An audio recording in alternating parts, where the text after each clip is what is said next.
بسم الله الرحمن الرحيم. أفرأيت من اتخذ إلهه هواه وأضله الله على علم وختم على سمعه وقلبه وجعل على بصره غشاوة فمن يهديه من بعد الله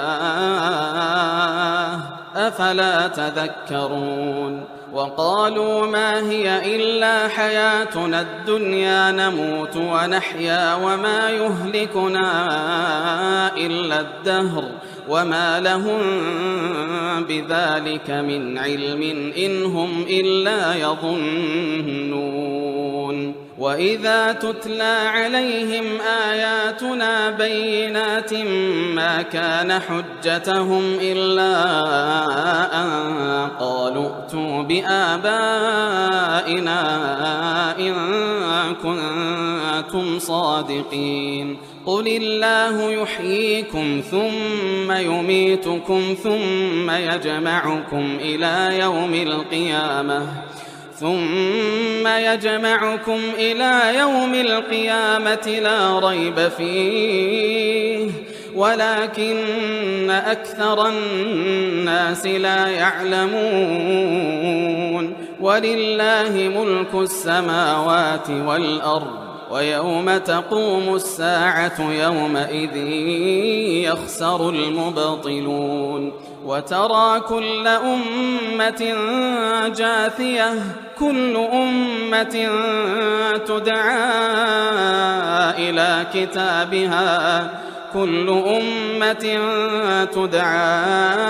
إلى كتابها اليوم تجزون ما كنتم تعملون هذا كتابنا ينطق عليكم بالحق إنا كنا نستنسخ ما كنتم تعملون فأما الذين آمنوا وعملوا الصالحات فيدخلهم ربهم في رحمته ذلك هو الفوز المبين وأما الذين كفروا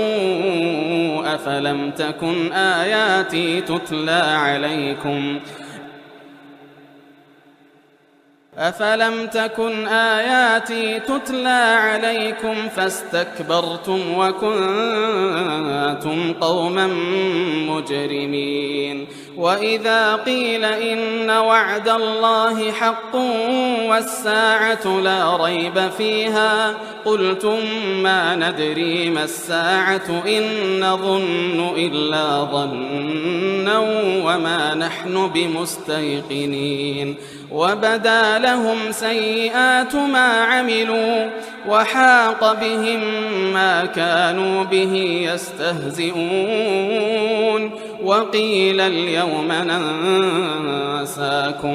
وقيل اليوم ننساكم كما نسيتم لقاء يومكم هذا ومأواكم النار وما لكم من ناصرين ذلكم